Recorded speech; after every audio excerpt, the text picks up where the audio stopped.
வணக்கம் மக்களே, இன்னைக்கு நம்ம எங்க இருக்கோம்னு பாத்தீங்கன்னா சுவாமிமலை முருகர் கோயில தான் இருக்கோம். யாருமே இது வரைக்கும் உங்ககிட்ட சுவாமிமலை முருகர் கோயிலை பத்தி சொல்லாத ஒரு ரகசியத்தை நான் சொல்ல போறேன். வாங்க பார்க்கலாம். அகாரம் உகாரம் மகாரமான பிரதிபலிப்பின் எழுச்சியே ஓம் எனும் பிரணவ மந்திரம் ஆகும்னு சொல்லுவாங்க. தந்தைக்கு உபதேசம் தந்த மலை அப்படின்னு சுவாமிமலை முருகர் கோயிலை சொல்லி கேட்டிருக்கோம், சரிங்களா?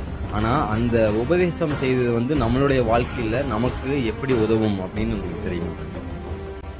கோயில்ல முருகர் அவரோட தந்தைக்கு உபதேசம் சொல்லியிருப்பாரு. அப்போ அந்த தந்தையோட சக்தி முருகருக்கு இருந்திருக்கும்.